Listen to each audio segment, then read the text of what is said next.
Excellent. Thank you very much for your patience while we resolve that technical issue. But it's been resolved, so we can begin. I'm really pleased to see all of you here. Thanks for coming. And this is a topic that really I have passionate interest in no small part because I had the good fortune when I was a graduate student at the Divinity School, the University of Chicago, to study with one of the truly great scholars of Christian mysticism, Bernard McGinn. I happened to be in class with him. This would have been in, must have been 1995, 1996. And he was right at the beginning of publishing his monumental Presence of God series. This is I think there are 7, there might even be 8 volumes in the series, which is his encyclopedic survey of Christian mysticism, Western Christian mysticism. And I learned so much from that course. I learned so much from the experience of listening to him lecture. He extemporized the lectures because he had internalized the material so profoundly that he just could talk about it in this way that was incredibly captivating. And what I didn't realize at the time, but has subsequently informed my spiritual life, my creative life, is I was being introduced to the material for a lifetime's worth of study, contemplation, activation. So I feel really connected to this material, and I'm really happy to be able to present it to you. And I hope that I present it in a way that's appealing. We're going to follow this threefold path that was identified by the early Christian mystics, following the version that you find in the works of Dionysius, the Areopagite. We'll talk about him in just a minute. But I wanted to begin, besides the preface that I just offered, I wanted to begin with an analogy, a comparison that occurred to me actually just in the last few days because I happened to be teaching this other material in one of my classes. And I was talking about the life and work of the great Irish poet William Butler Yeats. And as some of you may be aware, Yeats lived a long and fruitful life, which had many strange contours to it, which included a lifelong and passionate interest in esotericism, especially what at the time in the late 19th century into the early 20th century was called spiritualism. He was really interested in seances, communicating with the spirit world, and so forth. And he was, let's just say, somewhat unlucky in love for a good long part of his life. He was besotted in his love for this legendary stage actress, Maud Gonne. She was incredibly beautiful. She was fiery. She was unbelievably talented, and he was like putty in her hands. And she withheld her love. Then sometimes she gave it. Sometimes she would withhold it. Anyways, it was complicated. And she at one point she gave him the line, we can't be united as lovers because we're more like brother and sister. Fortunately, it led to some incredible poetry. The lovelorn heart. It's good for poetry.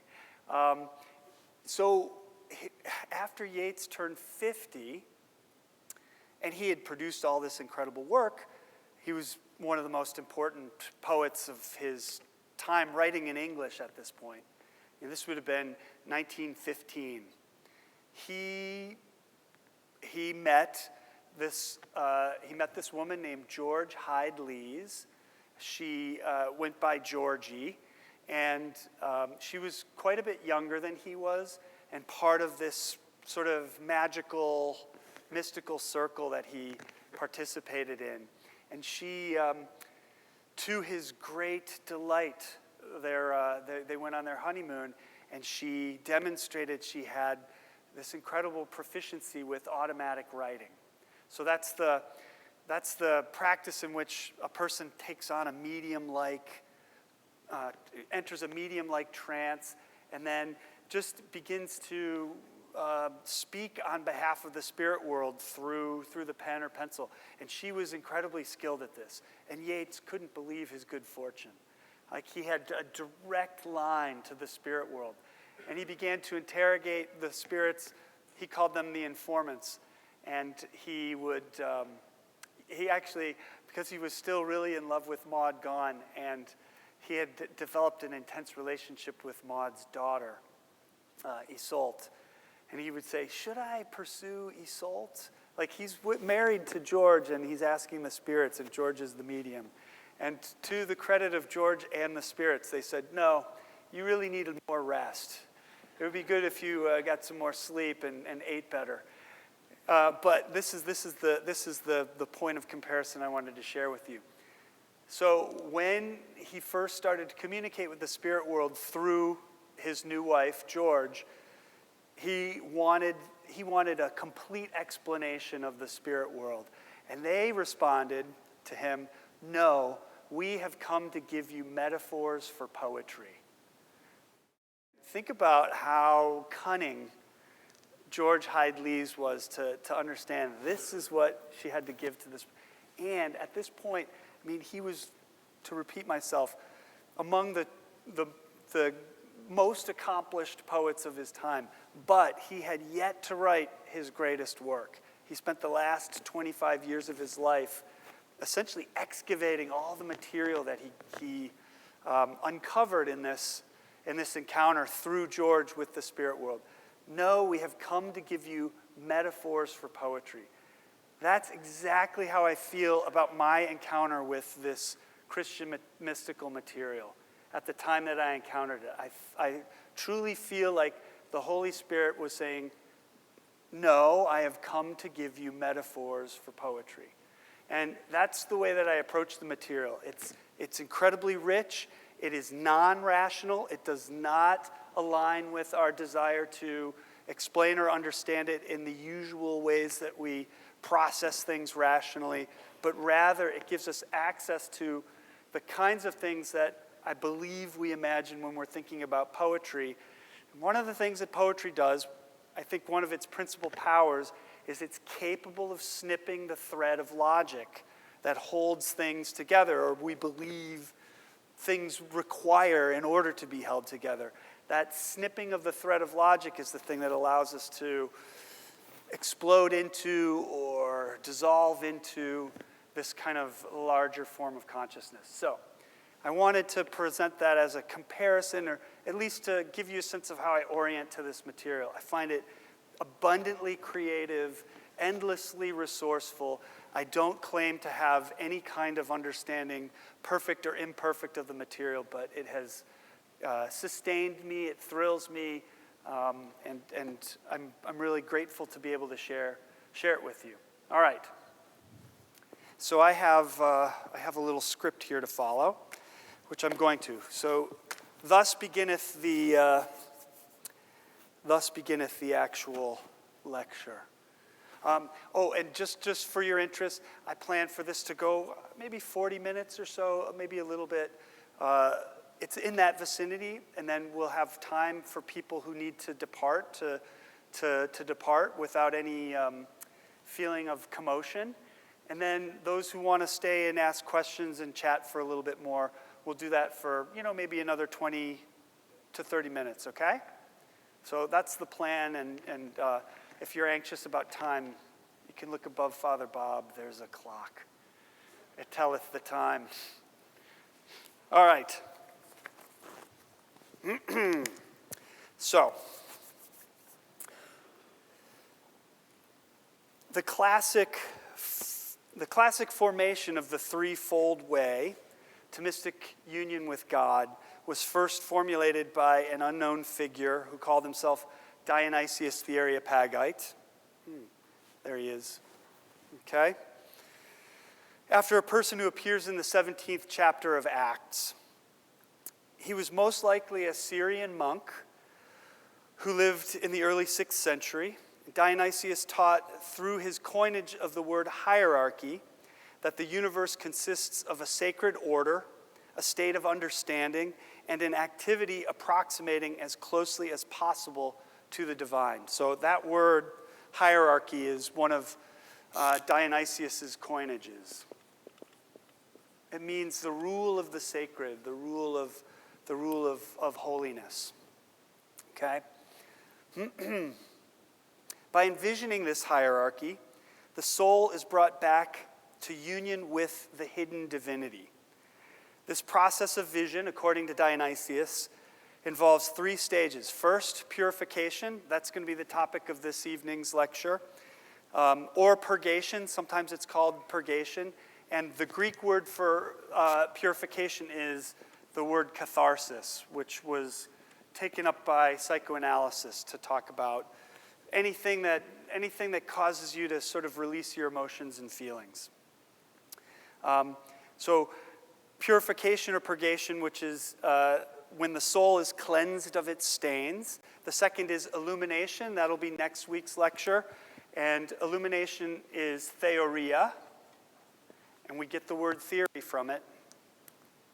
And this is what happens when the soul gazes upon the dazzling darkness of the divine. And then third, there's union. And the Greek word for union is henosis. Technically, it means the process of one-ment, the process of one, becoming one. So hen is the Greek for one, and osis is process. So it's the process of wanting. I don't know. I feel like one of the great things about theology is it like poetry, it's permitted to make up words in order to, hierarchy. Think about it. Like, he made this up. He was like, I've got to come up with a word for the angels. I know. Hierarchy. It's a great word. So henosis or union is when the soul is absorbed into the wholeness of God. So that's kind of our basic frame. So we begin with purification, and as a way of getting a feel for this journey, for what's involved, consider this statement from the opening of the mystical theology, Dionysius's masterpiece. He writes in the 3rd paragraph. It's very short. The mystical theology has 5 chapters. It's about 8 paragraphs long, and it will take a lifetime to read. It's thick like peanut butter. It's really, really good. Nevertheless, Moses, who is the archetypal figure for encountering the mystery of God. So that's me just telling you how Dionysius is oriented toward Moses. They're all obsessed with Moses as this guiding figure for them. Nevertheless, Moses did not attain to the presence of God himself. He saw not him, for he cannot be looked upon, but the place where he dwells. And this I take to signify that the divinest and highest things seen by the eyes or contemplated by the mind are but the symbolical expressions of those that are immediately beneath him who is above all. Through these, his incomprehensible presence is manifested upon those heights of his holy places. But then Moses breaks forth, even from that which is seen and that which sees, and he plunges into the truly mystical darkness of unknown, from which all perfection of understanding is excluded. And he is wrapped up on that which is altogether intangible and intelligible, being wholly absorbed in him who is beyond all. Here, being neither oneself nor another, one is supremely united to the wholly unknown by the inactivity of all his reasoning powers, and thus, by knowing nothing, knows beyond the mind. Ooh. Yeah, put that in your pipe and smoke it. Okay, so a few, that's by way of a kind of, that's an appetizer. That should whet your appetite. So, 2 preliminaries, okay?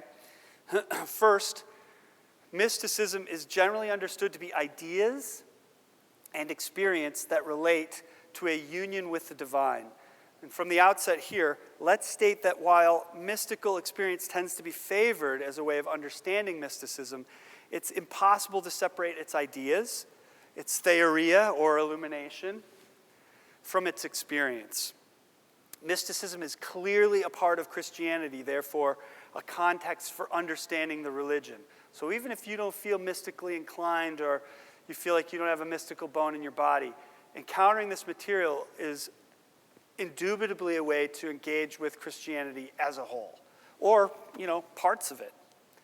Mysticism is a process or a way of life, therefore something experienced, so there is a real experiential core to it, and mysticism is an attempt to express a direct consciousness of the presence of God. Therefore, it's a language, it's a grammar, it's an expressive intellectual medium.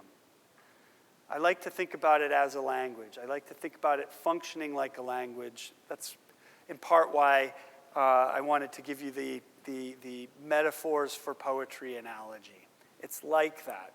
And that's just a way of saying you don't have to be, you don't have to be a monastic in your cell, depriving yourself of one thing or another and aspiring towards mystical union with the divine. You just have to be somebody interested in, engaged in, and allowing yourself to receive unusual language.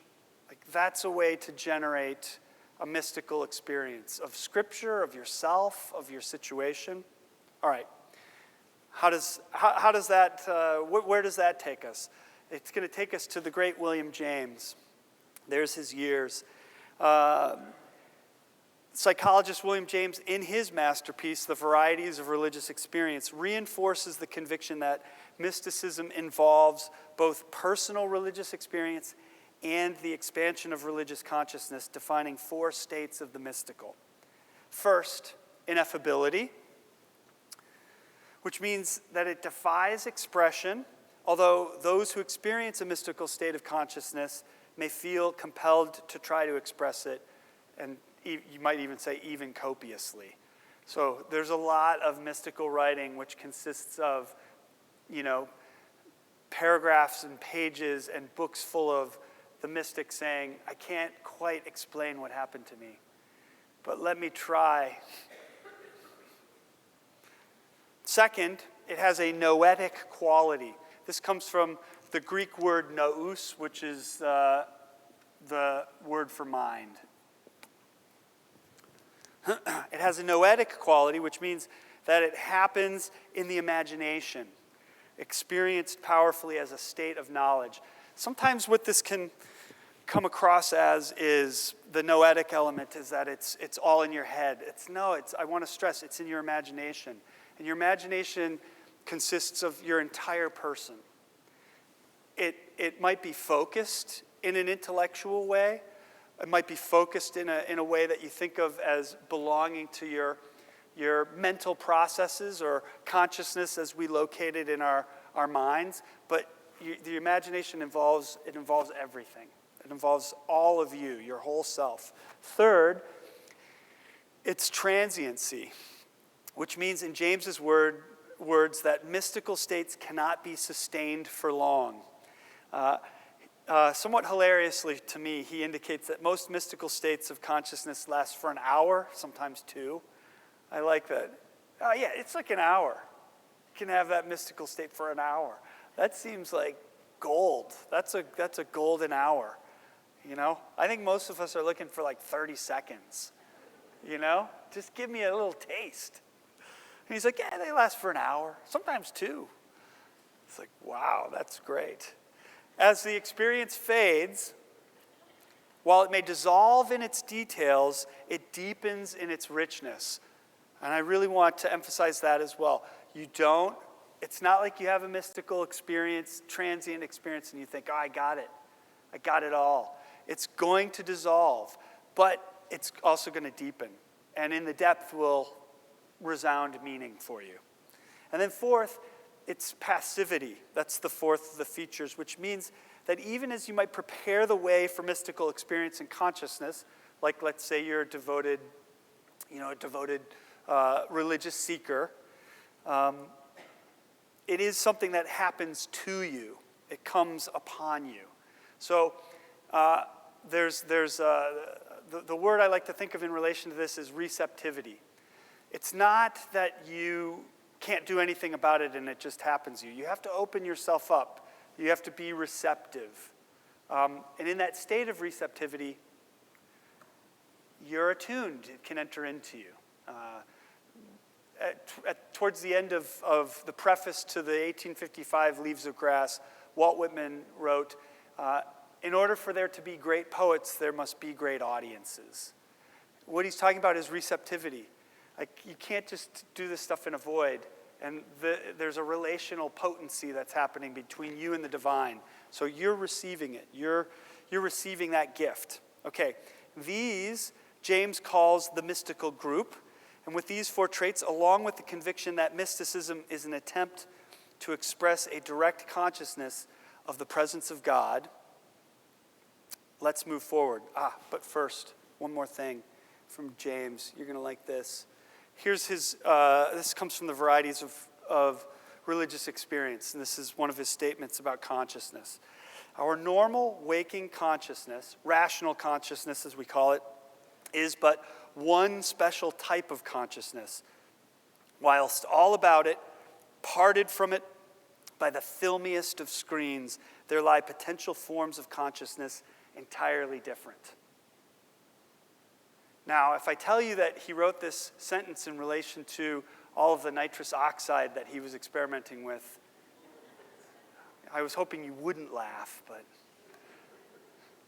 yeah, it loosened up his sense of consciousness, and he realized the consciousness that I understand as normal, the consciousness that I prioritize as being my waking reality, actually maybe that's not it at all. Maybe that's just one of several modes. I love that phrase there, filmiest of screens. Filmiest of screens. Isn't that nice? Yes, it is. All right, back to Dionysius the Areopagite. So what we're going to do is look at four mystics. We'll talk a little bit about their lives, and then we'll look at and listen to some of their works. And the four we're going to look at in this evening's talk are Dionysius the Areopagite. We're going to look at, I should just look ahead. On my little, we're going to look at the Cloud author. I'll explain who that is. Meister Eckhart, and then finally Marguerite of Porete. So those will be the four for this evening. And like I said, I'll give you a taste of all of their contexts and their life stories here.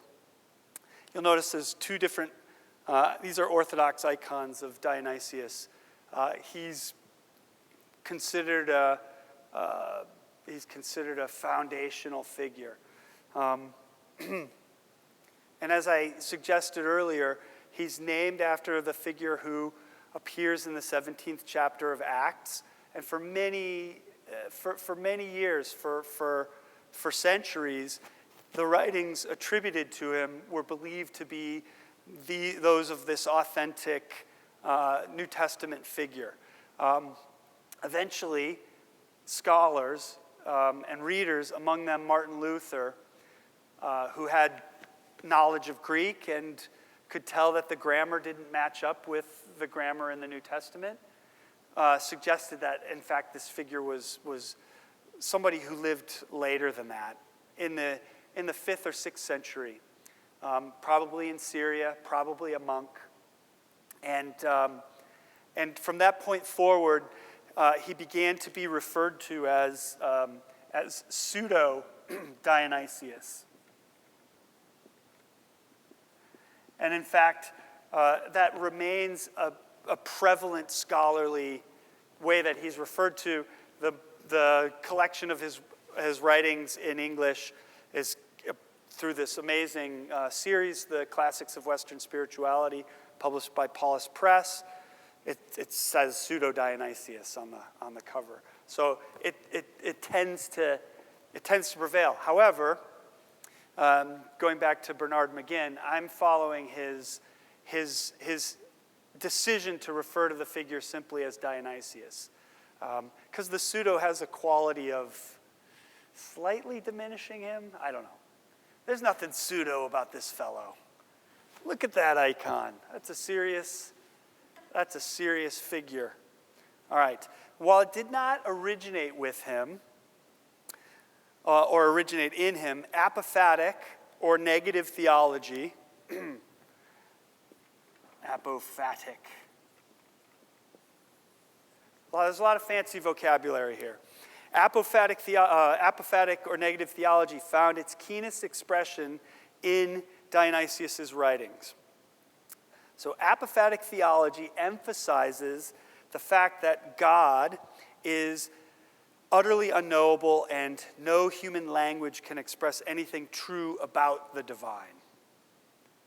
The word comes from apo, meaning other than, and phanein, meaning to speak. So apophasis, which is the noun that we can use from this adjective, apophasis. Apophasis means then denial. So this is a strategy of approaching the divine through denying the attributes of the divine. But it also is a way of denying the desire to merely deny. It's actually a way of opening in order to go beyond. Negative theology or apophatic theology. So Dionysius' thought was exceptionally influenced by the mysticism of Plotinus, a Neoplatonic mystic and philosopher living in Alexandria in the 3rd century. You can see Plotinus' years there, who envisioned that the divine, or the one, in an act of self-creation, emanates or processes or irradiates, and as the Godhead processes, in the sense of procession, that's why I'm pronouncing the word somewhat strangely. I don't mean processes, right? It processes, okay? As the Godhead processes, its self-pent thought or vision lavishly differentiates, energetically spreading and changing through creation. Plotinus calls this differentiation the intellectual principle, which is up there, expressing its complexity, plurality, and multiplicity as it showers through creation. So, initially, there is this emanation, this irradiation. And then as that happens, as that wave or that process expands, it begins to differentiate. The differentiation is almost like a natural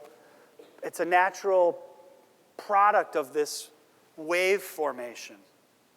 And it showers through creation until it arrives at the all-soul or universal soul, whose sparks reside in our imaginations, compelling us to return in thought to the one in an act called reversion to source. I'm using these are translations of these terms from Greek into English. Reversion to source is actually the word epistrophe, or epistrophe if you want to. And some of you may be familiar, I hope you are, with the great piano composition by Thelonious Monk of the same name. If there were a truly Plotinian figure in American jazz, it was the great Thelonious Monk. So saith I. Yeah, go to YouTube and test it out later. It's just, if you're not familiar with the tune, you might be surprised because it's a great tune. And he would always finish his sets with it. So it's like reverting to source. I love it. Plotinus' imagination saturates Dionysius's. Dionysius' works include the divine names, which accounts for the procession from the divine source, the celestial hierarchy and the ecclesiastical hierarchy, which accounts for the differentiation of the divine energy in creation, and the mystical theology, the crucial work of negative theology, which accounts for the reversion to source. That mysterious paragraph I began with all the strange terminology. It's a classic reversion to source that came from the mystical theology. To visualize and understand this threefold process, Dionysius coined two ingenious words. I'm going to erase these others here.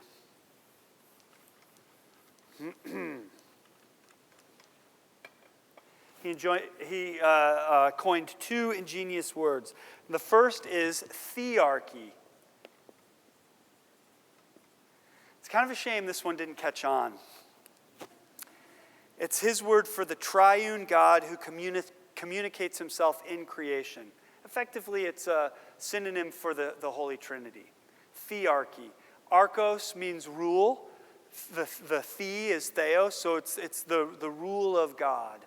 Whereas hierarchy is the rule of the sacred or the rule of the holy.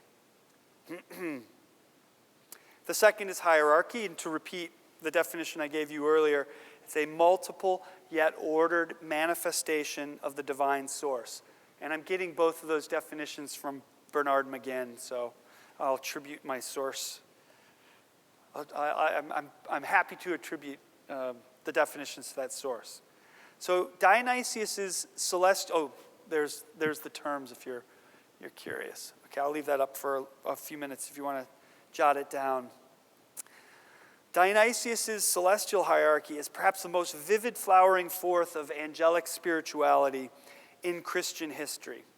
As influential in its depiction of the supernatural realms of heavenly messengers as the apophatic theology in the mystical theology has been on subsequent expressions of the nature of the divine. So Dionysius envisions 9 orders of angels clustered in 3 triads. Here's a depiction of the assumption of the version, but there are all of those hierarchies of angels ringed around. So here are the 9 orders of angels, clustered in 3 triads, from lowest to highest. So we're actually going to start over in the bottom right, okay? And we're going to thread our way up back towards seraphim. Seraphim are at the top, but we're going to start at the angels, just so you can climb the ladder yourself. So the lowest order are the angels, who are the revelation to the world. Archangels, who are the interpreters of divine enlightenment. And principalities, who manifest transcendent principles to all orders, angelic and human. So that's the first triad. The second triad begins with the lower third, authorities who lift up lower ranks into divinity, powers who manifest courage in divine activity, and then dominions who are disinclined to tyrannical dissimilarities. I like that phrase. Who promote benevolent rule and who freely lift other powers up. I too am disinclined to tyrannical dissimilarities. Maybe in that respect I'm like a dominion. And then that's the second triad, and then the first triad. So it's the third triad, second triad, the first triad. Thrones, who are forever in the divine presence. Cherubim, made of flame, who possess the power to know and see divinity. And then the seraphim, made of light, and who circle perennially around God. And you get a little bit of that. If we go back, you can see there's the sense of the ascending order and the... Yeah, question?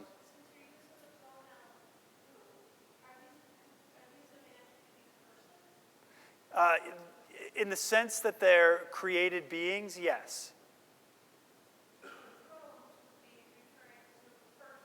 Yeah, it's a funny word. It appears in the New Testament, thronos or thronoi, and it refers to a celestial being.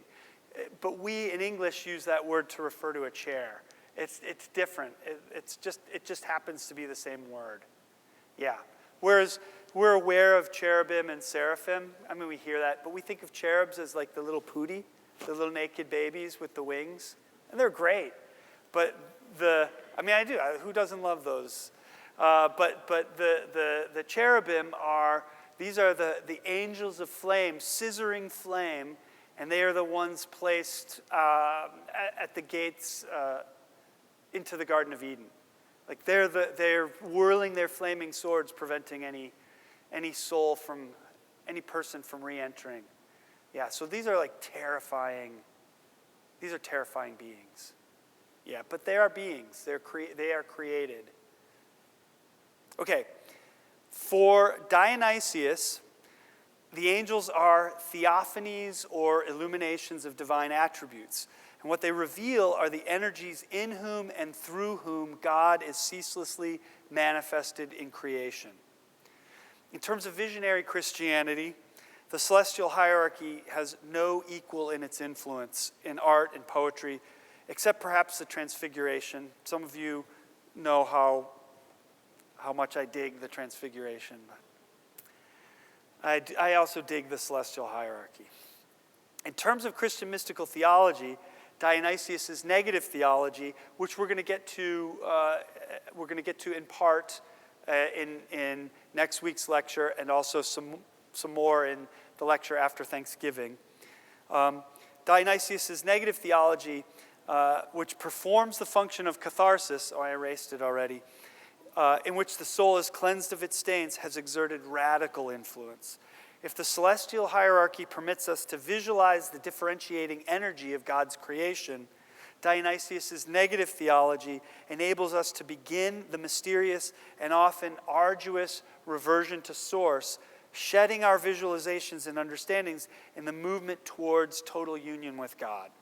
So, mouthful, but let's look now at Dionysius' influence on three striking figures in the Western Christian mystical tradition.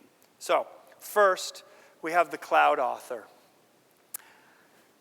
Be a great name as an author, wouldn't it? Like, yeah, I'm the Cloud Author. I love it. The Cloud Author was most likely a Carthusian priest who wrote in the late 14th century a spiritual masterpiece called The Cloud of Unknowing. Also, not coincidentally, the Cloud Author was the person to translate Dionysius into Middle English. And the name that they gave to Dionysius was Dennis. So in English, Dennis is a version of any version there are other Dennises. Or Denise. Those are versions of Dionysius, okay? And one of my favorite, I love the title that the Cloud Author used for the mystical theology. That word mystical and that word theology, they didn't exist in Middle English when the Cloud Author was writing. So the Cloud Author's name for the mystical theology it's Dennis, which includes the possessive, or sometimes it's Dionysius. And then the name of the thing is hid divinity. Hid was as close as the author could get to mystical. It's good.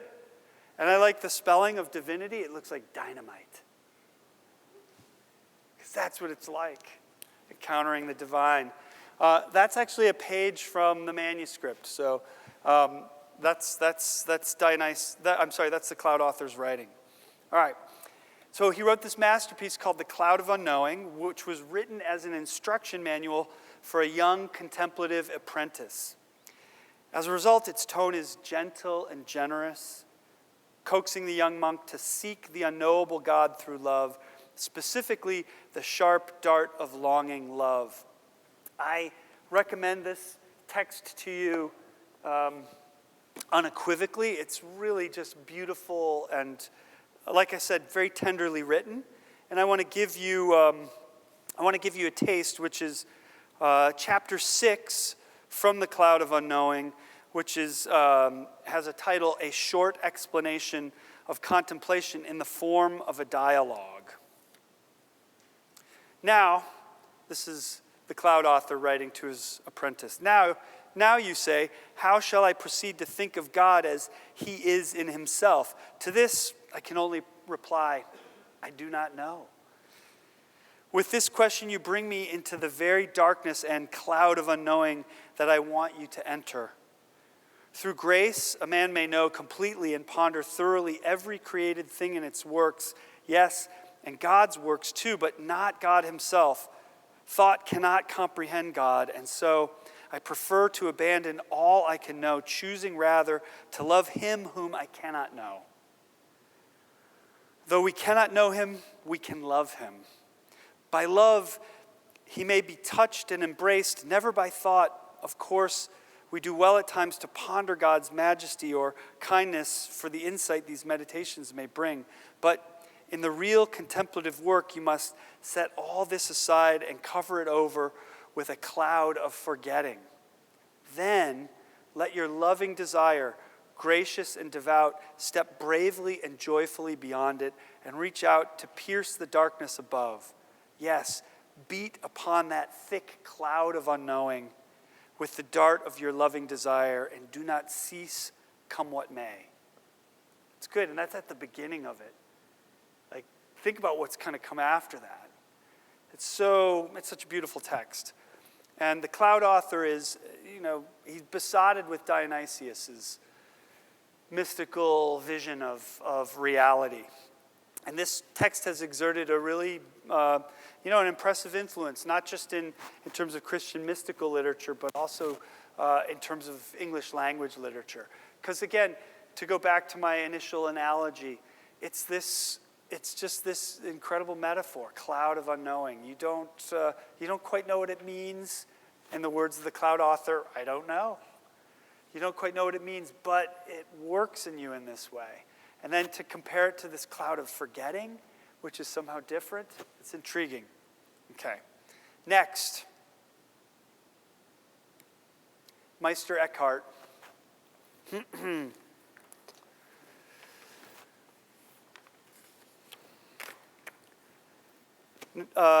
So Eckhart lived from sometime around the year 1270 to 1328, and he was a Dominican preacher. His mysticism was profoundly scriptural, arising from the discipline of biblical commentary. That is to say, he gave sermons and he wrote what we would think of as little essays, homilies essentially, and they are fundamentally related to Scripture. He would read Scripture, and from the act of interpretation, he would pry it open, and he would start to see all kinds of unfathomable things in Scripture. Eckhart believed that God overflows into creation in a way so excessively that an inexhaustible interiority, accessed through interpretation of religious texts, in its saturation would yield to a transformative breakthrough in which a person might recreate the meaning of the text from the perspective of a union between the person and God. Yeah, it's kind of heavy. In Scripture, he claimed, there it is more inward than it can be to itself. I've been pondering that for a couple of decades. I have no idea what it means, but it thrills me every time I encounter it. There it is more inward than it can be to itself. That's like visualizing 4 dimensions, He insisted further of God that his breaking through is nobler than his flowing out. And this is a kind of Dionysian paradigm, which is to say, there's the emanation, there's the flowing out, and that is essential. It's constructive. It gives us something to do. But breaking through is nobler. There's the first act, the flowing out, but then when we come back, the breaking through. Nobler. One of Eckhart's most vivid conceptualizations involves the aspiration toward true poverty, in which you want nothing, you know nothing, and you have nothing, moving towards the inner poverty of the annihilation of the will to lead you back to the foretime of creation and then beyond into union with God. Poverty is a condition that prefigures a form of unknowing. You can see here at the bottom, I've indicated that in 1329, shortly after Eckhart himself died, he was officially declared a heretic by Pope John the 22nd. They went through his writings and they found, I want to say it's 13 articles, but in any case, they came up with these, a dozen or so points in his writings that the church just could not tolerate. And he was regarded as a heretic for, many years, centuries, you could even say. But he has been long beloved by people interested in the mystical tradition in the Western church, so-called Western church. And furthermore, he's similarly beloved by philosophers, artists, other kinds of thinkers, simply because he had such dexterity with language and metaphor. He wrote in German and in Latin, but even there, one of his coinages, which I love, is the word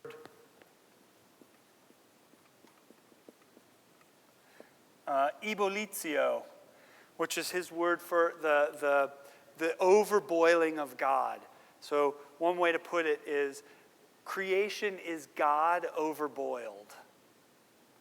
You can think of a big pot of water with, before you're going to toss the pasta in, and all of a sudden, it overboils. That's the Eckhart vision of creation. It's really potent. So, I'm going to read for you a little selection here. It's about the same length as the cloud passage I just read. And this comes from his 52nd sermon. A great master says that his breaking through is nobler than his flowing out. And this is true. When I flowed forth from God, all creatures declared, "There is a God." But this cannot make me blessed, for with this I acknowledge myself as a creature. But in my breaking through, where I stand free of my own will, of God's will, of all his works, and of God himself, then I am above all creatures and am neither God nor creature. But I am that which I was and shall remain forevermore. There I shall receive an imprint that will raise me above all the angels. By this imprint I shall gain such wealth that I shall not be content with God inasmuch as he is God, or with all his divine works. For this breaking through guarantees to me that I and God are one. Then I am what I was. Then I neither wax nor wane, for then I am an unmoved cause that moves all things. Here God finds no place in man, for man by his poverty wins for himself what he has eternally been and shall eternally remain. Here God is one with the Spirit, and that is the strictest poverty one can find. From his 52nd sermon, which is called the Poverty Sermon. And sort of comes to that rouse. That's almost the end of it. Comes to that rousing conclusion.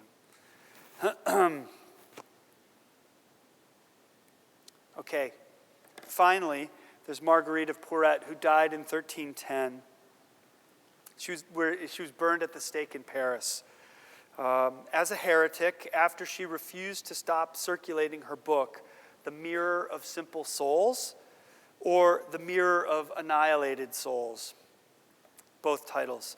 Marguerite was condemned as a free spirit, someone whose teaching suggested that because she had attained a quality of union with God, she was effectively free from the rules and obligations that might otherwise constrain her spiritually. Sometimes The free spirits were also called quietists. Quietism. It's essentially what I just described as the free spirit. Someone who claims to attain union with God and for whom, therefore, was effectively free of the rules. You can guess where this is going. Free of the rules. So Porete, Marguerite, was a beguine, which was a religious fellowship. That's probably the best word for it. With a status between laity and clergy. The beguines modeled their rule on monastic orders, but they were also free to preach in an itinerant manner and even to marry. And they were mostly women. Mostly women. And their activities were looked upon with great suspicion by the church authorities. You won't be surprised to hear they were popular.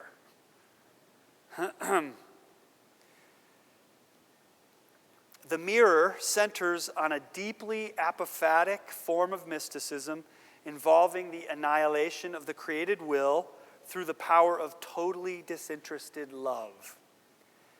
It consists of passionate and often self-canceling dialogues between reason and Lady Love. Those are the two main characters, and Lady Love's force is annihilating, as well as poetry and hymns. The tone throughout is rapturous. The union with God towards which the book works is both ravaging and euphoric.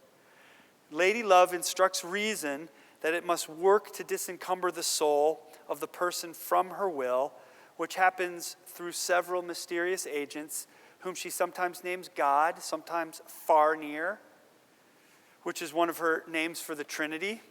Isn't that great? That's almost as good as thearchy. Far near.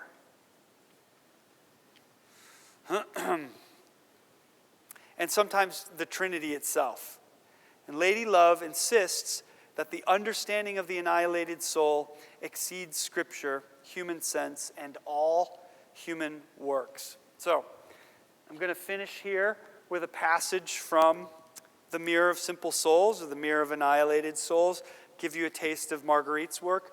All three of these figures coming after Dionysius are exemplars of this negative way, this moving towards God through a kind of it's a play of language that's also something very serious. So here's Marguerite.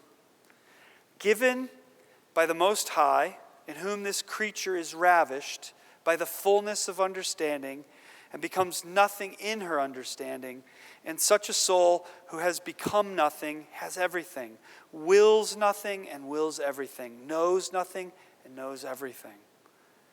And how can that be, Lady Love, says reason, that this soul can will what this book says, which has already said earlier that she has no will? Reason, says love, it is not her will that wills it, but the will of God, who wills it in her. For this soul does not remain within love, which makes her will it by some desire. Love remains in her who has taken her will, and thus love does her will with her, and love works in her without her. Let's just take a moment and thank Peter. Thank you. My pleasure.